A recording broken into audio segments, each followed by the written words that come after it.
شكرا يا ربي شكرا هديت قلبي شكرا. اعوذ باللہ من الشیطان الرجیم. بسم اللہ الرحمن الرحیم.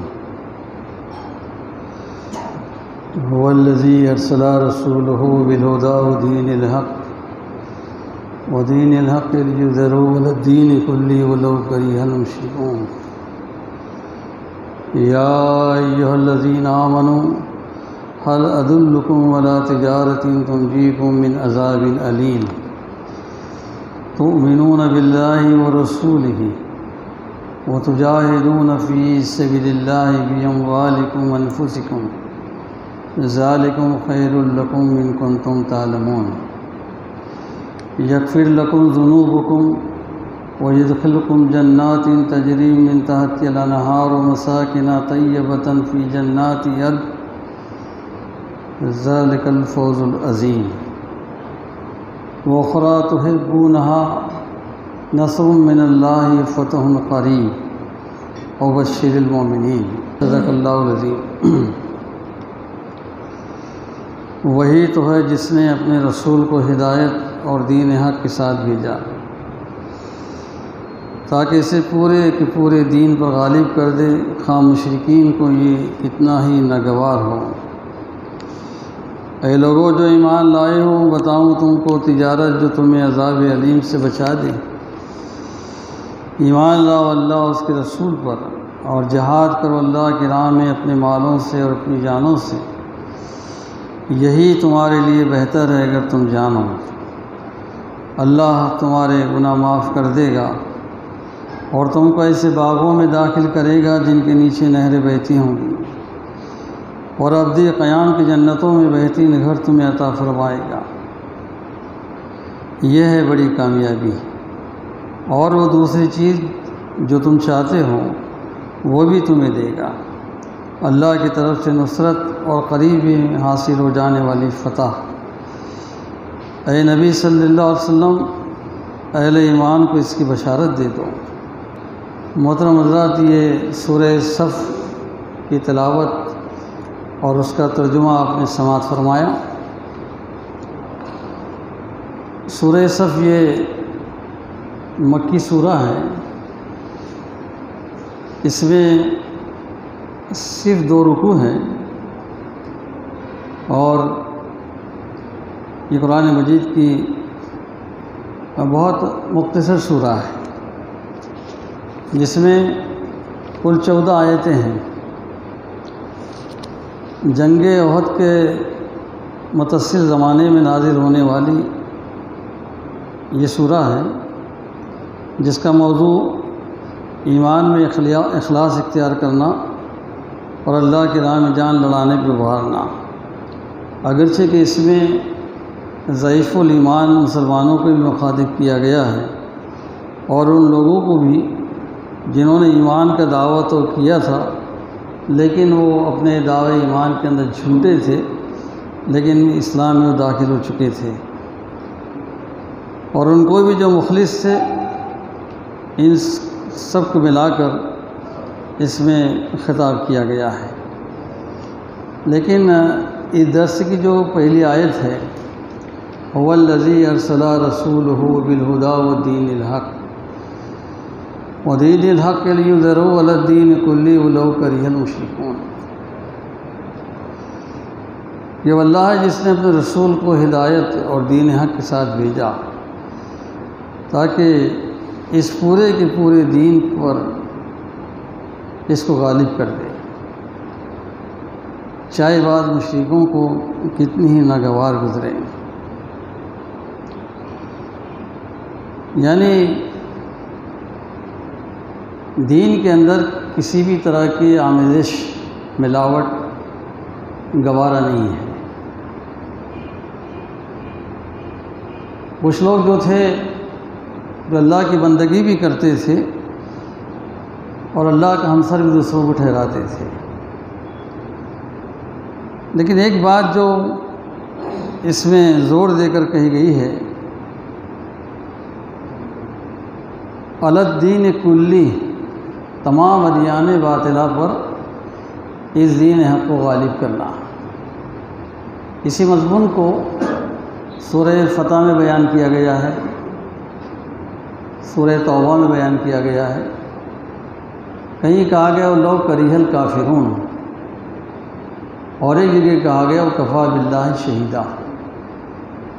اس آیت کو ریپیٹ کرتے ہوئے یعنی قرآن کے جا بجا مقامات پر یہ بات پیش کرنا کہ رسولوں کی بعثت کا مقصد یہی رہا ہے کہ موجودہ دین کا ابطال کہ وہ باطل ہیں اس کی نفی کرتے تھے اور دین حق کو پیش کرتے تھے۔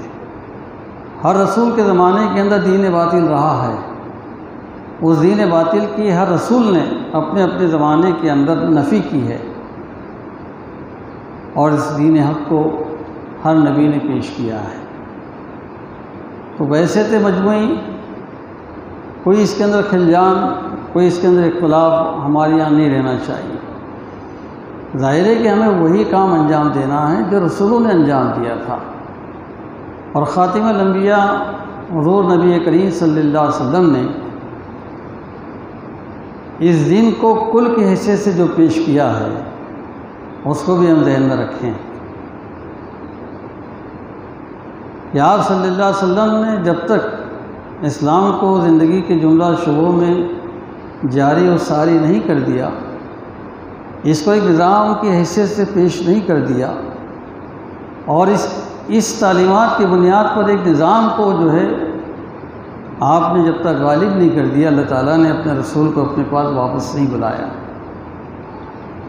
جب یہ دین مکمل ہوا، حضور نبی کریم صلی اللہ علیہ وسلم کی تعلیمات مکمل ہوئی، قرآن کی تعلیمات مکمل ہوئی، حضور نبی صلی اللہ علیہ وسلم کی بعثت کا جو مقصد تھا وہ مقصد پورا ہوا۔ آپ پڑھیے تاریخ، اس کے بعد یہ دین مکمل ہوا۔ الیوم اکملت لکم دینکم، وہ آیت مشہور آپ پڑھتے ہیں جو آخری آیت ہے قرآن مجید کی جو نازل ہونے والی ہے کہ اب دین مکمل ہو چکا ہے، اب اس کو غلبہ نصیب ہو چکا ہے، اب یہ دین جو ہے زمانے کے اندر حکم بن چکا ہے۔ تو یہ تعلیمات جو ہے ہمارے یہاں خود جو ہے یہ ایک مسئلہ بنا ہوا ہے کہ دین حق کو جو ہے مختلف انداز سے لوگ لیتے ہیں، جو تعلیم قرآن نے دی ہے اس پہ توجہ نہیں کرتے ہیں بلکہ اس کو چھپاتے ہیں، اس کو پیش کرنا چاہیے۔ اب آپ دیکھیں کروڑ مسلمان جو ہیں اس دین کو مزاروں کا، عرس میلوں کا، آستانوں پہ چادریں چڑھانے کا، لوبان اور خوشبوئیں بکھیرنے کا، مٹھائیاں تقسیم کرنے کا نام دین سمجھتے ہیں۔ ہم کیا کر لینے والے ہیں؟ اس میں جو لوگ لیٹے ہوئے ہیں بڑے متقی پرہیزگار بڑے ولی صفت لوگ تھے، ان سے ہم دعا کریں تو یہ لوگ ہمارے لیے کچھ خیر کا سامان کریں گے۔ بہت بڑی اکثریت کا مزاج یہ بنا ہوا ہے دین کے نام پر، اب اندازہ کر سکتے ہیں آپ کتنی گمراہی ہے، دین کے نام پہ گمراہی ہے، دین کے نام پہ کہا جاتا ہے باتیں۔ کروڑ کی آبادیاں اس چار دیواری کے اندر محصور ہے جس کو ہم مسجد کہتے ہیں،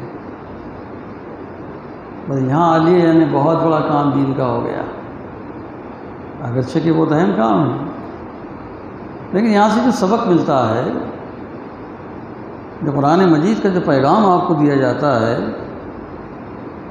اس کا فالو اپ معاشرے میں کتنا ہے، سماج میں کتنا ہے؟ کیا یہ قرآن سننے کے بعد ہی چھوڑ کے چلا جائے؟ آپ مسجد میں آتے ہیں تو آپ جو انفرادی نماز پڑھتے ہیں، سنت پڑھتے ہیں، نفل پڑھتے ہیں،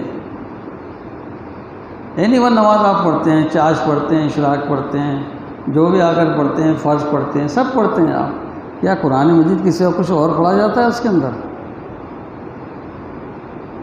تو قرآن کے اس احکامات کو، اس پیغام کو اس امت نے جز کی حیثیت سے دیا ہے، بہت بڑی اکثریت نے جز کی حیثیت سے دیا ہے۔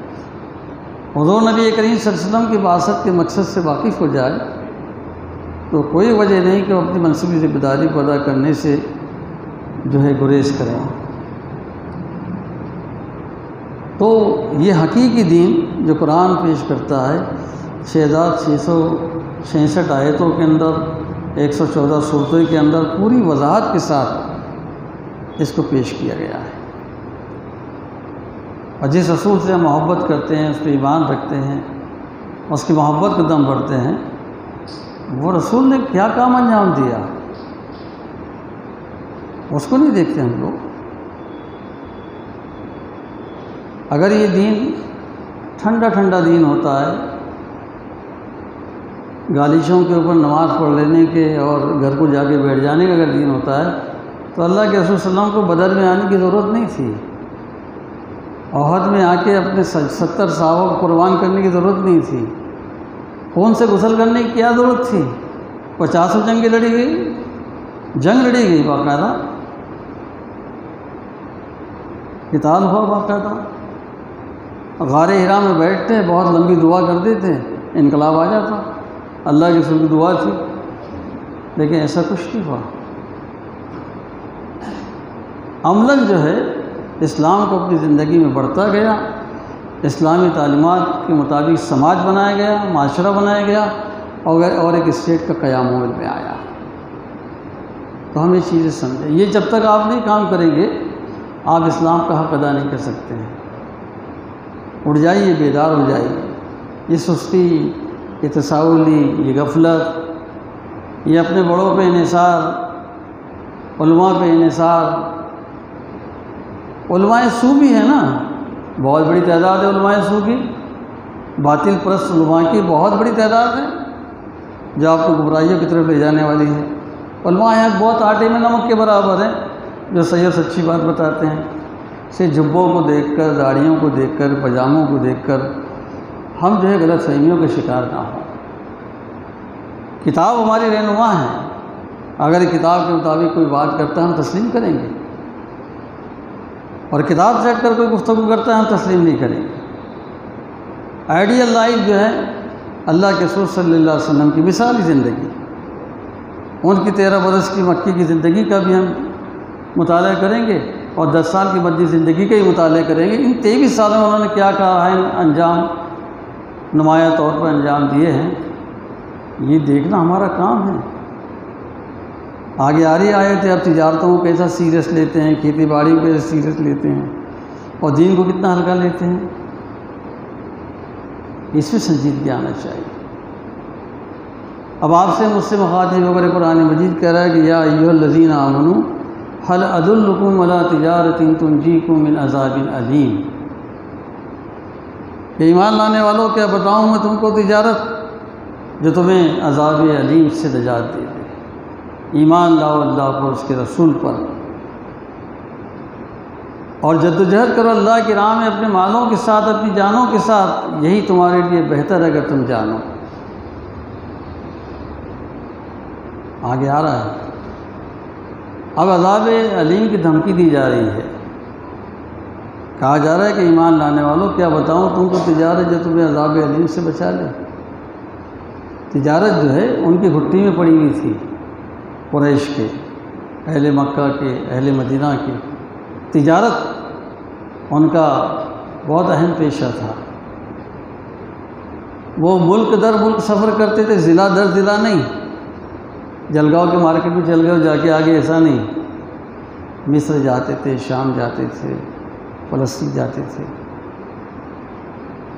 مہینوں کا سفر کرتے تھے۔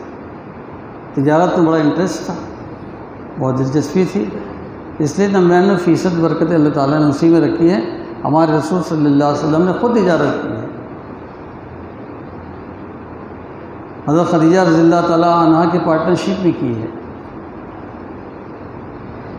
کوئی تجارت جو ہے ایک ایسی چیز ہے کہ انسان اس میں اپنی توانائیاں لگاتا ہے، اپنی صلاحیتیں لگاتا ہے، اپنا سرمایہ لگاتا ہے، اور اس کو ہمیشہ فکر لاحق ہوتی ہے کہ میرا سرمایہ برباد نہ ہو جائے۔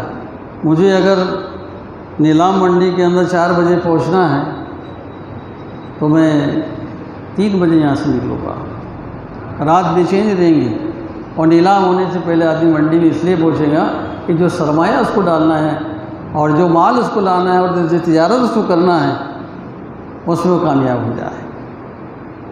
تو ہم لوگ جو ہے اس تجارت، لفظ تجارت کا استعمال اس لیے کیا گیا کہ تم کس طرح اس تجارت کرنے میں سنجیدہ ہو کہ اپنے سرمایہ کو آپ لوٹنے نہیں دیتے، برباد ہونے نہیں دیتے۔ بارش بھی ہوں گی تو جائیں گے، راستے خراب بھی ہوں گے تو جائیں گے،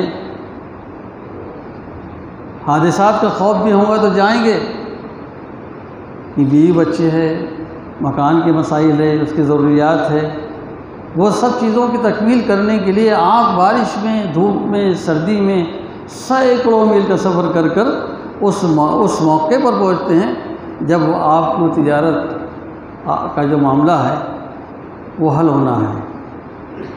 حق خود اس کا اندازہ کرتا ہے۔ یہ ہمارا قریش محلہ ہے، سبھی کو معلوم ہے قریشی حضرات جو کاروبار کرتے ہیں ان کو صبح 4 ساڑھے 4 بجے 3 بجے اٹھنے کے چارہ نہیں ہے، ان کو اٹھنا ہے کہ ان کا کاروبار صبح 9-10 بجے ختم ہو جاتا ہے۔ اس لیے آپ دیکھیں کہ وہ صبح اٹھتے ہیں، وہ تجارت کرتے ہیں، ایسے کئی لوگ ہیں۔ لیکن اللہ کی بندگی بھی ایک تجارت ہے، اس کے راستے میں جدوجہد کرنا بھی ایک تجارت ہے۔ جس طرح اس میں نفع یہ خواہش آپ رکھ رہے ہیں، تو خدا کی بندگی کے اندر بھی یہ خواہش آپ کو رکھنا ہے کہ میں جتنی بندگی کروں گا، بندگی کے جتنے تقاضوں کو پورا کروں گا، اللہ تعالیٰ میری آخرت میں مجھے اتنا فائدہ پہنچائے گا، اتنا نفع پہنچائے گا۔ تو بندہ مومن جو ہے آخرت کی تجارت کو پیش نظر رکھتا ہے، وہاں کی کامیابی کو زیادہ پیش نظر رکھتا ہے۔ اس کو معلوم ہے کہ میں نے یہاں بنگلے بھی بنا لیے، میں نے خوب دولت بھی کما لی، تو ایک دن میری زندگی کا خاتمہ ہے، مجھے یہاں سے لوٹ کر جانا ہے۔ تو اس کے لیے کیا سامان کیا ہے؟ اس کے لیے سامان بتایا جا رہا ہے، خدا کے راستے میں دوڑ دھوپ کرو، کوششیں کرو، محنت کرو، کیونکہ تو نے اللہ پر، اس کے رسول پر ایمان لایا ہے۔ اور ایمان لانے کا تقاضا ہے یہی ہے کہ آپ خدا کے دین پر خود عمل کریں اور خدا کے دین کی اشاعت کریں، اس کی تبلیغ کریں، اس کو لوگوں تک پہنچائیں، تبھی آپ کے ایمان کی تکمیل ہوگی۔ ایمان جو ہے کوئی ایسی جامد چیز نہیں ہے کہ اس کو آپ لے کے گھر بیٹھ جائیں، وہ تو میدانوں کی چیز ہے۔ آپ کو وہاں اپنے جوہر بتانا ہے، وہاں دین کے لیے کوشش اور محنتیں کرنا ہے، تو آپ کی یہ دینی تجارت اسی وقت مکمل ہوگی جب آپ اللہ کے راستے میں پورے تن من دھن سے، پوری دلچسپی اور آمادگی کے ساتھ اللہ کے راستے میں جدوجہد کرو گے، اپنی جانوں کو بھی اس میں لگائیں گے، اپنے مال کو بھی اس میں خرچ کریں گے، تو اللہ ایک وعدہ کر رہا ہے تم سے کہ وہ تمہارے گناہ معاف کر دے گا اور تم کو ایسے باغوں میں داخل کرے گا جن کے نیچے نہریں بہتی ہوں گی، اور ابدی قیام کی جنتوں میں بہترین گھر تمہیں عطا فرمائے گا۔ یہ ہے بڑی کامیابی۔ اللہ تعالیٰ اس کے راستے میں جدوجہد کرنے والے، کوشش کرنے والے، محنت کرنے والے، جافشانی کرنے والوں کو یوں ہی رائے گا نہیں کرے گا۔ اس کتاب کے اندر وعدہ کر رہا ہے کہ تم سے کچھ بشری طور پر کچھ گناہ ہو گئے ہوں گے، کچھ کمزوریاں ہو گئی ہوں گی، ان گناہوں کو معاف کر دوں گا، کیونکہ تم نے اپنا مقصد جو ہے اللہ تعالیٰ کے دین کو بنایا تھا، اس کی اقامت کی تھی، آپ نے اس کے لیے جدوجہد کی تھی۔ تو انسان بشر ہے، غلطیاں ہوتی ہے، چھوٹے موٹے قصوروں کو صغیرہ گناہوں کو اللہ تعالیٰ معاف کر دے گا۔ دوستوں اور بھائیوں، اس میں جو وعدہ اللہ تعالیٰ کر رہا ہے اس پر ہمارا ایمان اور یقین ہونا چاہیے کہ ابدی قیام کی جنتوں میں بہترین گھر عطا کرے گا۔ یہاں جو بھی گھر بنے گا وہ ابدی نہیں ہوگا۔ کوئی بھی گھر بناؤ، آپ بنگلہ بناؤ، اس کو چھوڑنا ہے، لیکن جنت میں جو گھر ملے گا وہ ہمیشہ کے ملے گا۔ اگر تمہاری کوششوں اور تمہاری محنتوں کے نتیجے میں جو اللہ کے راستے میں کی گئی ہوں گی، اللہ تعالیٰ اگر آپ کے انعام کے طور پر جو چیز دے دیں گا واپس نہیں دے گا، وہ ہمیشہ کی جنت ہوں گی۔ اور یہاں کے جو بنگلے ہیں، جو کچھ بھی ہے، یہ عارضی ہیں، اور آپ دیکھیں کہ وہ نعمتیں اس کے اندر نہیں جنت میں ہیں. یہاں اگرچہ کہ گھروں میں فریج ہے، صوفہ سیٹ لگے ہیں، قالین بچھی ہوئی ہے، سب کچھ ہے، لیکن اس میں رہنے والوں کا کبھی سر درد ہوگا، کبھی پیٹ دکھے گا. ابھی کچھ دنوں پہلے بنگلے میں رہنے والے ایک شخص کی موت ہوئی. اگر وہ بچ جاتا کچھ دیر تو لاکھوں کروڑوں روپے خرچ کر دیتا، لیکن وہ بیچارے کو موقع نہیں ملا. بنگلے کی گیلری میں وہ چہل قدمی کر رہا تھا، اچانک اٹیک آیا. اپنے کسی بچے سے، اپنی بیوی سے بات نہیں کر سکا. تو ایسی کئی اموات ہوتی ہیں جناب، کئی اموات ہوتی ہیں. ایک خاتون ہے جس کا نام کرسڈا ہے، جو فیشن ڈیزائنر تھی. اس نے موت کے پہلے چند جملے لکھے تھے. اس کو کینسر ہو گیا تھا. موت سے پہلے انہوں نے چند جملے لکھے کہ میرے پاس آج گیریج کے اندر وہ کار ہے جو دنیا کی سب سے مہنگی ترین کار ہے، لیکن مجھے ویل چیئر پر یہاں سے وہاں لے جایا جاتا ہے. میرے پاس رہنے کے لیے محل ہے، لیکن اس محل میں نہیں ہوں. میں دواخانے کے ایک چادر میں لپٹی ہوئی ایک بستر پر موجود ہوں. میرے آٹوگراف لینے کے لیے لوگ، نوجوان لڑکے لڑکیاں لائن لگاتے تھے. آج میرا آٹوگراف جو ہے ڈاکٹر کی دستخط شدہ دوائی ہے. میرے کھانے کے لیے بے شمار کھانے ہیں، موجود ہے، لیکن ڈاکٹر نے ہدایت کر دی ہے کہ تم 2 گولیاں صبح لیں گی اور رات میں صرف نمکین پانی پیوں گی. وہ خاتون لکھتی ہے کہ میرے بالوں کی سجاوٹ کے لیے 7 beauty parlours, daily 7 beauty parlours میرے بالوں کی شیپ کو بنایا کرتے تھے، سجاوٹ کیا کرتے تھے، لیکن کینسر کی مرض کی وجہ سے آج میرے سر میں ایک بھی بال نہیں ہے. اس نے احساس لکھی کہ میں کتنی بے بس ہوں. بینک بیلنس ہے، پلاٹ سے، سب کچھ ہے، لیکن میں اس کا کچھ بھی استعمال نہیں کر سکتی. تو یہ جو چیزیں ہیں یہ سب عارضی ملی ہوئی. انعام جو ہے وہ اللہ تعالیٰ کے یہاں ملنا ہے. یہاں اگر دولت ہے، بنگلے ہیں، تو یہ انعام نہیں ہے، یہ آزمائش ہے. خدا یہ دے کے آپ کو آزما رہا ہے کہ آپ اس میں غریبوں کا، یتیموں کا، رشتہ داروں کا کیا حق ادا کرتے ہیں، کتنے لوگوں کا تعاون کرتے ہیں. آپ روزگار سے کھڑے ہو گئے ہیں، اپنے رشتہ دار آپ کی دکان میں جھاڑو لگا رہے ہیں، ان کو استحکام نہیں دے پا رہے ہیں، آپ ان کو کھڑا نہیں کر پائی، جواب دینا پڑے گا. دوستو بھائیو، یہ جنت جو ہے بہت قیمتی چیز ہے، اور اس کو سب سے بڑی کامیابی کہا گیا ہے.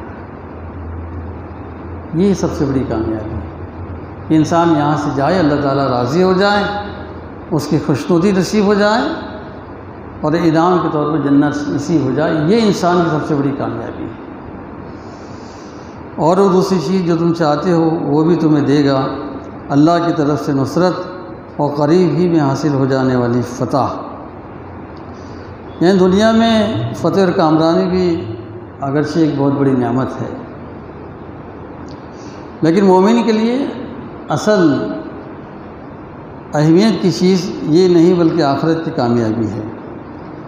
اس لیے اللہ تعالیٰ نے جب دنیا دیا ہے تو دنیا کی وہ نعمتیں بھی اس کو دیتا ہے، لیکن نعمتیں لینے والا آدمی اتراتا نہیں، غرور نہیں کرتا، بلکہ شکر کرتا ہے. حضور نبی کریم صلی اللہ علیہ وسلم کا ارشاد ہے کہ خوش نصیب ہے مومن جس کو کشادہ مکان میسر آ جائے، جس کو عمدہ سواری مل جائے، اور جس کو بااخلاق اچھا نیک پڑوسی مل جائے. اس کے نصیب کا کیا کہنا. تو مکانوں کی تعمیر کرنا، اچھے لباس پہننا، اچھی سواریوں پہ چلنا، اس سے منع نہیں کیا گیا ہے. اترانے کو منع کیا گیا ہے، غرور کو، گھمنڈ کو اس سے منع کیا گیا ہے.